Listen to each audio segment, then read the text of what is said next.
Hey there, friends. Nate Birt here at Silver Maple Strategies. Thank you so much for joining us for today's webinar. I am Nate, and in just a moment, we will get started. I'm going to give people a couple of minutes to get dialed in, and then we will begin momentarily. Again, thank you for being here.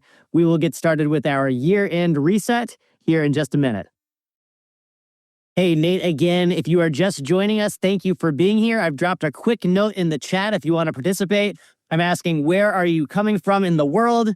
What organization are you representing today? And then what is the temperature outside where you're at? I think here in Missouri, it's going to get to low 20s today with snow on the ground. And I am already ready for summer. And it's not even quite officially winter yet. So let us know where you're at, who you're with, and what temperature is today. And then we'll dive in here in just a moment.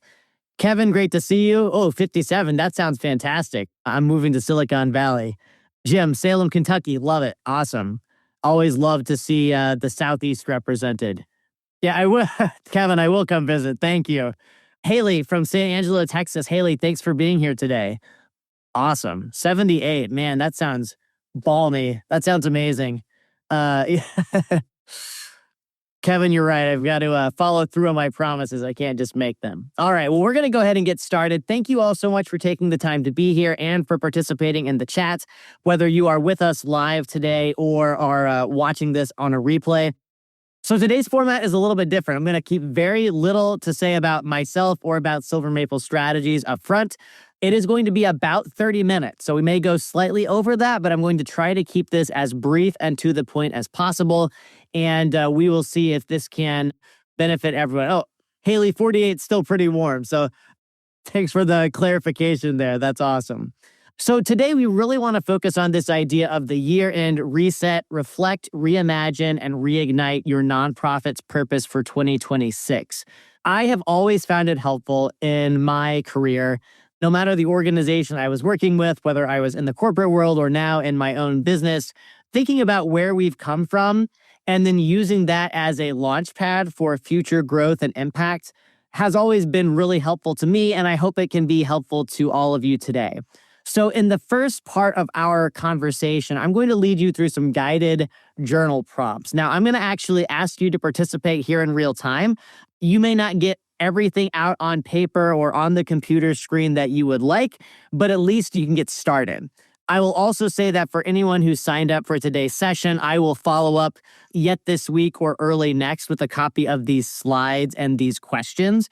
So if it's more helpful for you to just follow along with the questions, maybe jot them down, and then you can refer back to that later, that would be fine too, right? But as much as possible, I want you to participate and really give this some thought and really go with your gut, right? Don't overthink this, because oftentimes your intuition is far better at sort of giving a gut check, so to speak, than just sort of pontificating and really overthinking things. Again, you can go as deep on these as you want, but I think your gut reaction to these questions will be very telling and maybe give you some clarity heading into the new year. Then in the back half, in the last few minutes of our call today, I'll walk you through some trends that we're seeing and give you some resources with clickable links, citations. You can go and dig deeper. I know a lot of folks are focused on things like fundraising, diversification, like what are the sources of revenue for our nonprofit? How is the donor landscape changing in terms of demographics? Like what should we be paying attention to? So we'll share some of that as well. And then last but not least, I have a quick survey at the end. If you have time to stick around and just give me feedback on things that were helpful, things you'd like to see differently in the future, that would be great. And then I'll also give you a quick preview, if I can find my documentation here, of some of our upcoming sessions in the new year for these webinars. All right, with that, let's dive into the material. So whenever we have a conversation with someone in the nonprofit world or with a client, we always like to begin with our resilience leadership model. So the resilience leadership model is the way we talk about how nonprofits strengthen their ability to thrive no matter what's happening in the outside world. And the way we describe resilience here at Silver Maple Strategies is that it really boils down to three core pillars. The first is morale. How are we feeling? Are we feeling progress? Do we have a sense of hope? Or are we disillusioned, right? Are we discouraged? Are we so in the weeds of the work and so frustrated by the funding environment that we're really losing steam and we're really unable to feel that we're making an impact. The second core pillar of resilience is clarity. So, are we internally aligned on our goals, our objectives, our vision for the organization, how we show up and make change in the world? Or are we sort of all over the map and maybe we need to get more alignment? This also affects your ability to be clear externally. So, how are we talking about the work, the mission, the vision, the impact that we're having? What are the kinds of stories we're telling?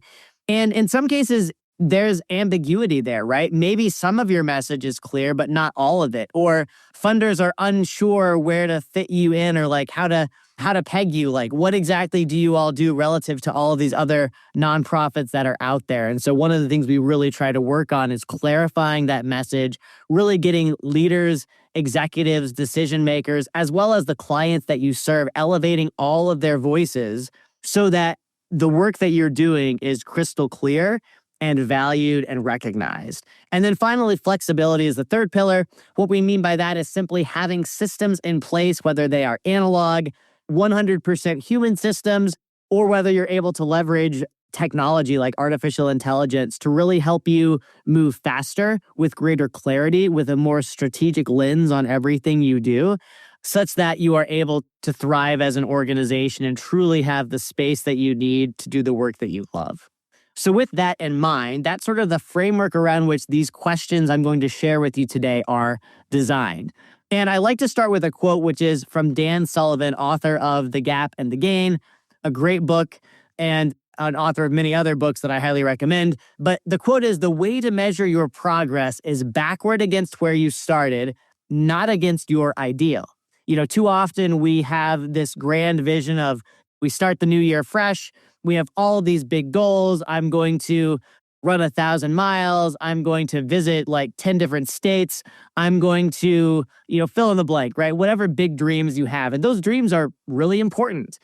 The problem is that when we sort of set all of these big goals, reality often smacks us in the face, right? And we realize, hey, I had this big goal and it helped me sort of move in that direction. But man, I fell short of the benchmark that I set. And consequently, I feel really bad about myself. Like, why am I such a screw up that I can't make progress? And this is true personally.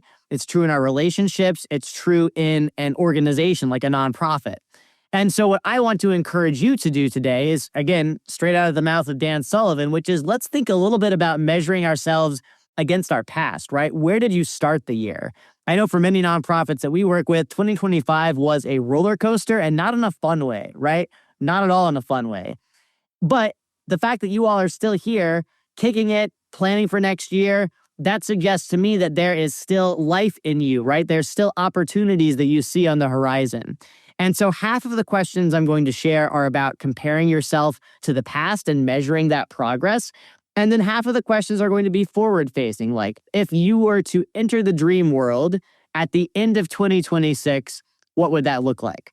And so we'll walk through those questions together, and then we'll share some trends and some webinar topics toward the end. Okay, so let's dive into the questions. And I'm not a fancy PowerPoint builder, so these questions are going to pop up all together. I apologize for that. I'm sure Audrey on my marketing team is going to want to, perhaps we'll have some tips for me to make that better in the future. But at any rate, let's dive into these specific prompts. So I'm going to ask a question, and then I'm going to give you a few seconds to think about an answer. Again, you're welcome to think about it in your head, although I think it's really helpful to actually jot it down. Obviously, bonus points if you want to share your thoughts on any of these questions, as little or as much detail as you like about what maybe your response to this question might be. First question is, as we're looking backward, right, we're comparing where we are today versus where we started a year ago. I want to know what's been your number one area of personal growth in 2025. Again, don't feel any obligation to drop something in the chat. This is for you to think about and reflect on. What has been your best area of personal growth in 2025? So take a minute, think about it, and then we will move on to the next question.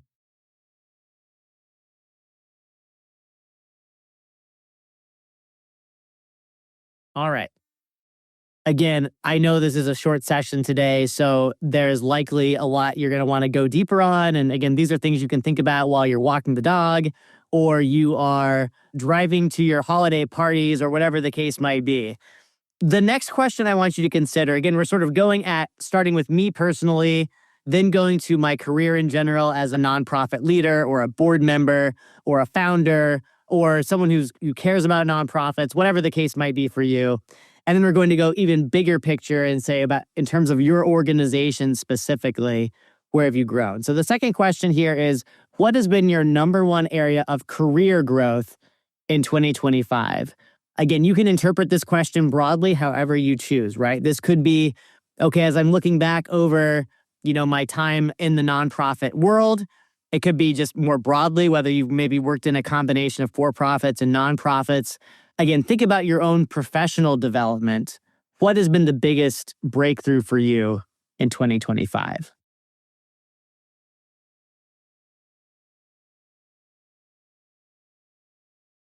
All right. So hopefully you came up with some things that you've been able, at least one item, maybe more, where you've really grown as a leader, as a professional this year. I love Kevin dropping in that he completed his book. I had the privilege of helping and working with Kevin on that project, and it was a real joy to see a new author in his element and really rocking and rolling. So kudos, Kevin, and love hearing all the great updates about where you're going with your book and the lives that you're touching and the stories that you've been able to capture for all time for the benefit of all of us. That's amazing. All right. Question number 3, what has been your nonprofit's number one area of organizational growth in 2025? So I know some of you are leaders within a nonprofit. Others of you are board members.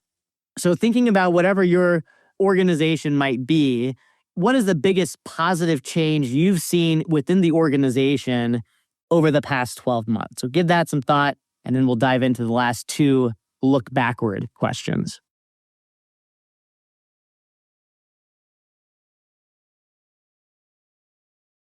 So I saw Kevin's note in the chat about financial stability. That might have been on your list, helping your organization get better grounding, especially at a time when so much volatility exists, right? Funding has been pulled back.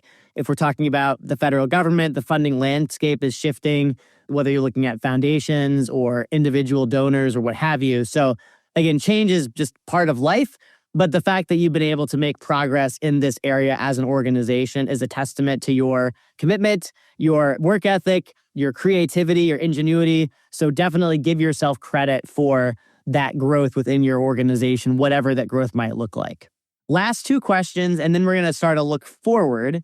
What's one type of pain that your organization felt most acutely in 2025? There's all kinds of pain, right? There's like time constraints, there is financial challenges, there might be like interpersonal friction, whether internally or externally. As far as I know, every nonprofit for all time has always had just a perfect relationship between the nonprofit staff and their board. Not, right? Sometimes that doesn't happen. So whatever the pain has been, I want you to reflect not on like soaking in the pain, but thinking about the pain as a learning experience. So what are 3 key lessons you can use again and again in the future based on that pain that you have worked through this year? Now, you may still be experiencing some of that pain. Maybe the pain has been alleviated somewhat, but wherever you sit on that spectrum, I want to know what the lessons are. So again, this is for your eyes only, unless you want to share. But what was the pain you felt acutely? And what are 3 lessons you've learned from working through that pain that you can use again in the future? So give that some thought, and then we'll dive into our last question.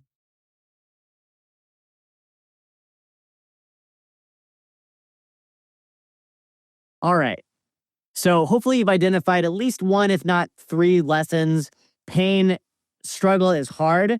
And there's also always a gift. There's always a learning, something that you can take away. So I hope that you were able to find benefit there. Question number 5 is, what's one gift that 2025 has given to your nonprofit?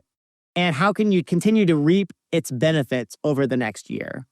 So the gift that I'm thinking of might be something like it has given us clarity, or it's given us resolve, or it has given us a kick in the seat of the pants, whatever the case might be. Or maybe it's challenged our belief system and it's forced us to think differently, whatever the case might be. It might be a single word, it might be a phrase. What's one gift it's given you that you can use again and again in the year ahead? Then we'll move on.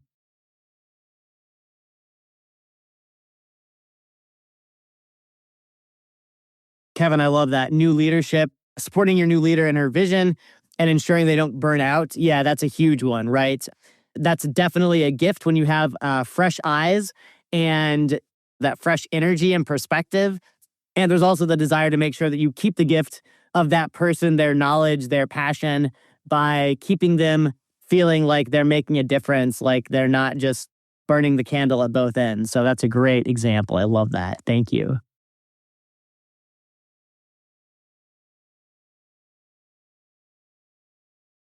All right.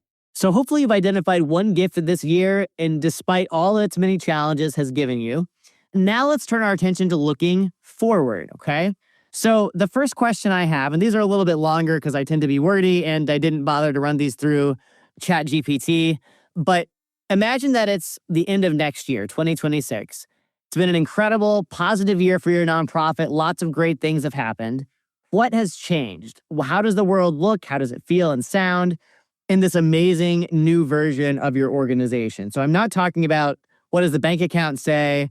I'm not talking about, we had this many funders knocking at our door. What I'm talking about is like, how does your life, how does the role of the organization change? What does the world look and feel like, right? More of those qualitative attributes. So think about that, and then we'll move on to the next question.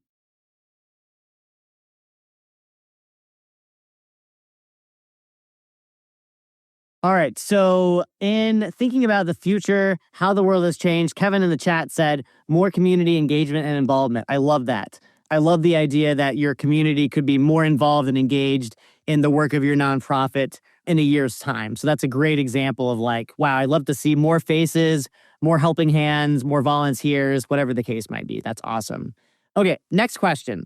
Suppose you only had one priority you could invest 100% of your time and energy into your nonprofit in 26. Now, realistically, you all have like 27 different priorities, I suspect, maybe more. But if you had to literally just pick one, if someone said, I'm going to lock you in a room and you can't come out until you pick your one priority for the year because it's like make or break for this organization, what would that priority be and why? So give that some thought, and then we'll move on to the next question.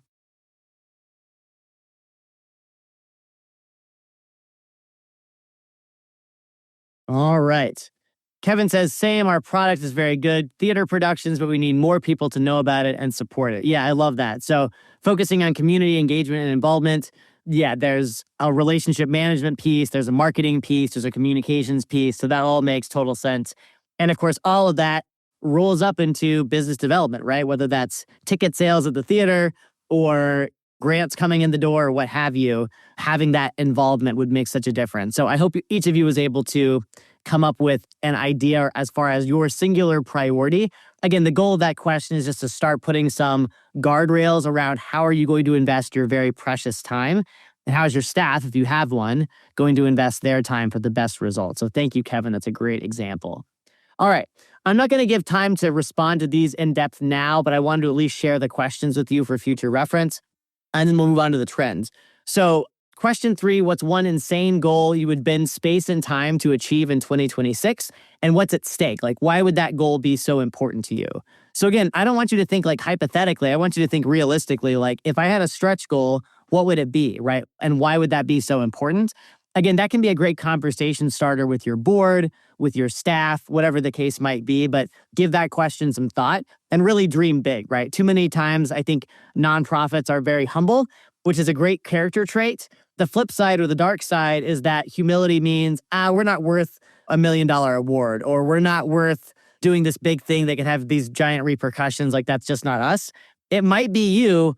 It just takes sometimes a mindset shift to say, like, we know what we're doing. We're delivering really good work. We're helping lots of people. What would be amazing about our organization if we were to really take it to the next level of excellence? Question number 4, what's one thing that once seemed essential to do that has lost its relevance in your nonprofit? and needs to be mercilessly eradicated in order to achieve the greatest impact possible.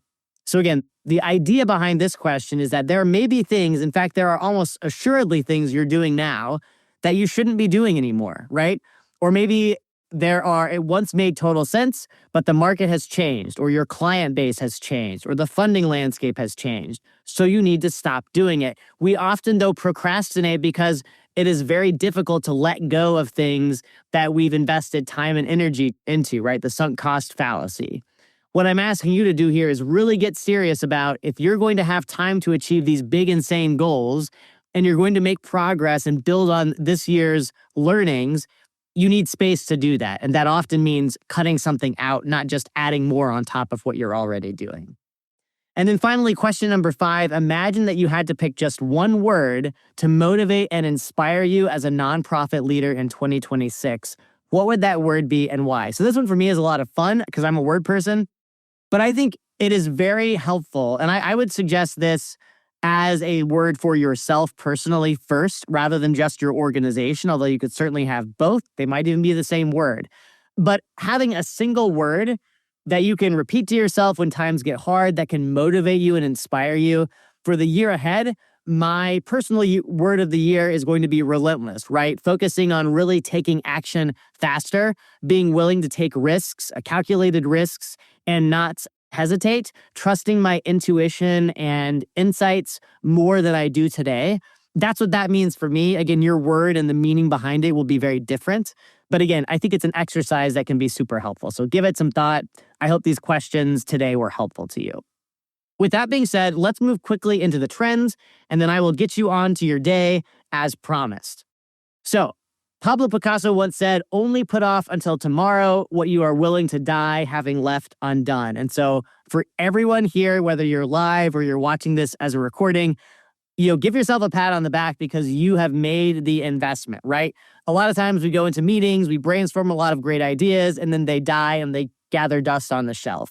But by being here today, you're showing, look, this is important to me. It's important to our organization. I've invested in time and really thinking through these questions. I may even invest more time later.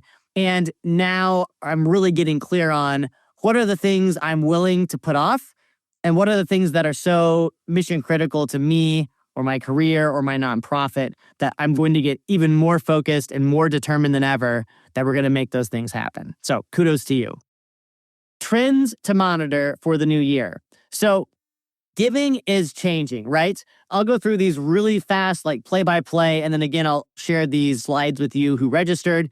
Look, giving is growing, but often by larger scale donors. And so there's some level of uncertainty around maybe smaller tier donors that could eventually become larger ones, maybe giving at a smaller level. Again, this is a lot of times thinking about individual donors. And so the recommendation from this report from Giving USA was really about how do you start to create pathways for smaller scale donors to your nonprofit to move into a higher tier, right? Because if you already have people giving to you at some level, clearly there is some level of, I know you, I like you, I trust you.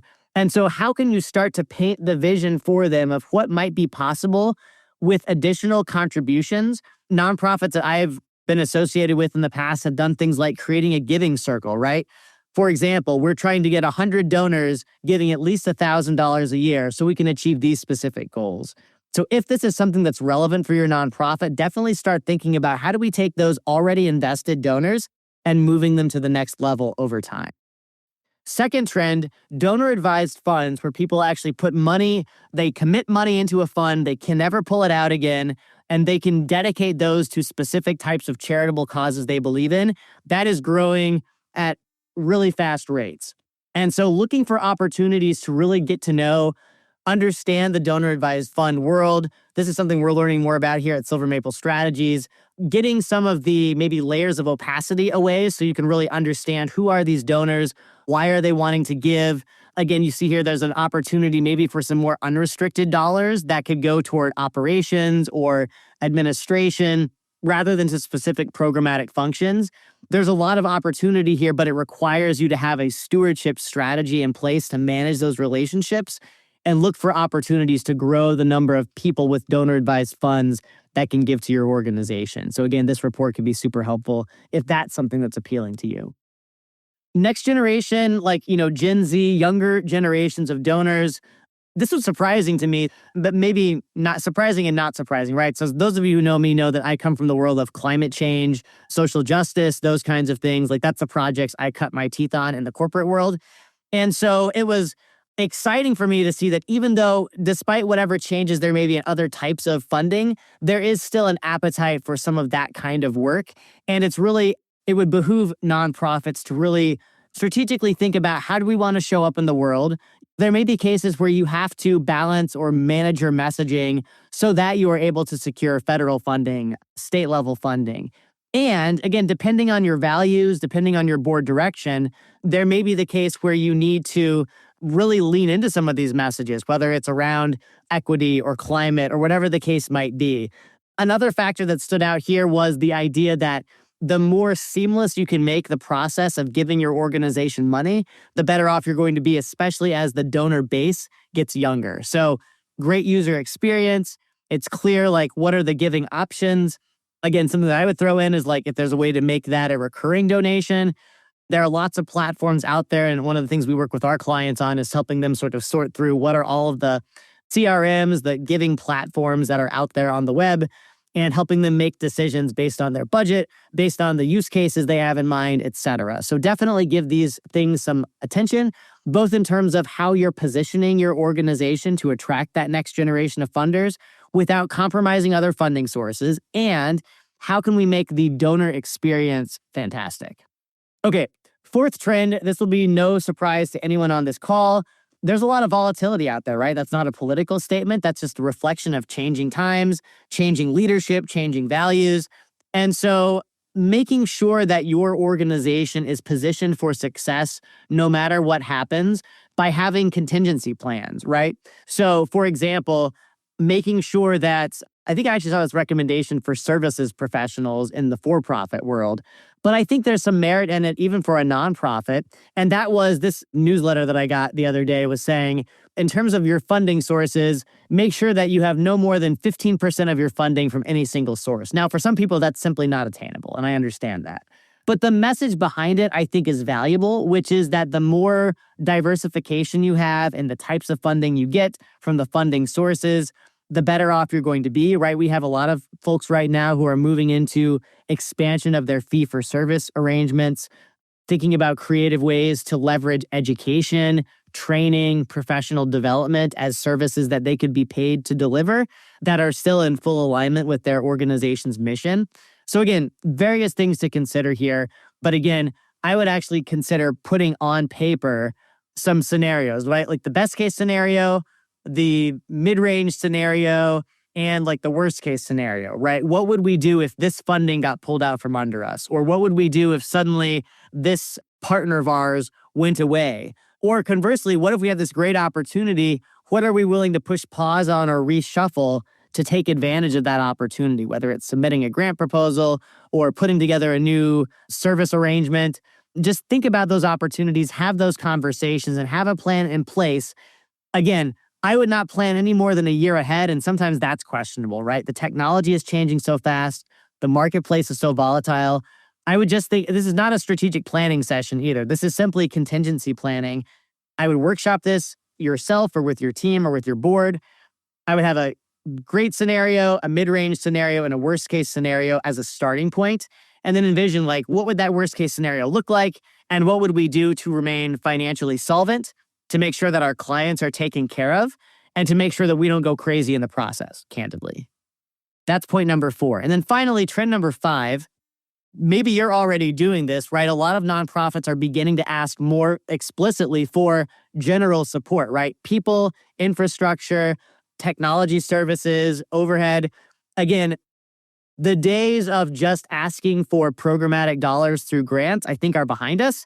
And there is growing recognition, according to this is a fundraising company, but they put together this annual report that I think it merits looking at, because it's talking about the fact that, look, more funders recognize that in order to do great programmatic work, nonprofits have to remain solvent, right? They have to have a staff. They have to have the lights on, right? They have to have maybe some capital infrastructure to be able to do the work that they do. And so I know in the past, a lot of the clients we work with have been pretty gun shy about, number one, it's super hard to find unrestricted funding. Number two, asking for that seems like greedy, or it seems like they're just going to shut us down right away. It seems like maybe that is thawing somewhat. So definitely keep an eye open for opportunities to not just get programmatic funding, but also find ways to keep your operation humming so that you are able to deliver the highest possible level of impact. So I know I'm past time. I apologize. Thank you for bearing with me. A couple more quick things. So I promised you some webinar previews, and I'll do that in just a moment. First, I want you to think about what's one action you can take, 15 minutes or less, to make progress, right? Maybe it is, I'm going to reflect on these questions some more and really jot down some notes.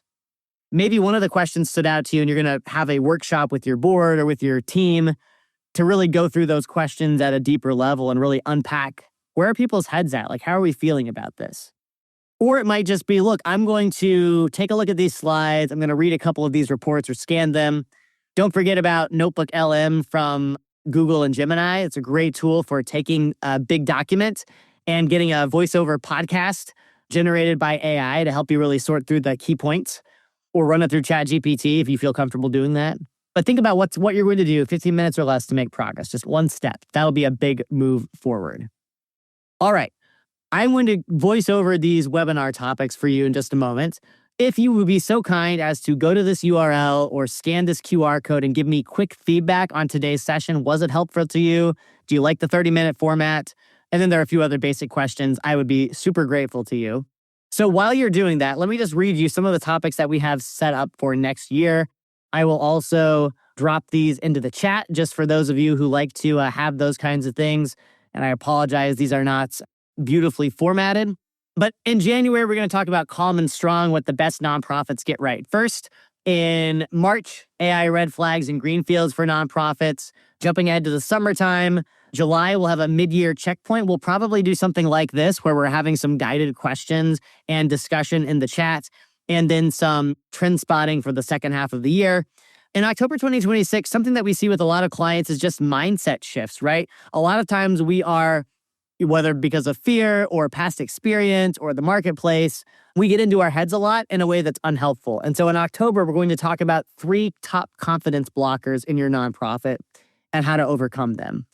And then again, at the end of the year, we'll start thinking about long-term sustainability in your organization, not just growth for the sake of growth, but really making sure that you have a legacy that can carry on beyond you, beyond one year to the next, beyond paycheck to paycheck, et cetera. So with that, that is today's session. I am so grateful to each of you for taking time out of your busy schedules. You really stuck with it through the whole thing. I'm super grateful for that. I wish you all a wonderful holiday season and a fantastic start to 2026. And if I can ever be a resource, please reach out. Nate at silvermaplestrategies.com would be more than happy to visit with you further, learn about your goals, and see if there are any other resources that we can provide that could be helpful to you. Take good care, everybody. Thanks so much, and I'll see you next year on our next webinar. Take care. Bye-bye.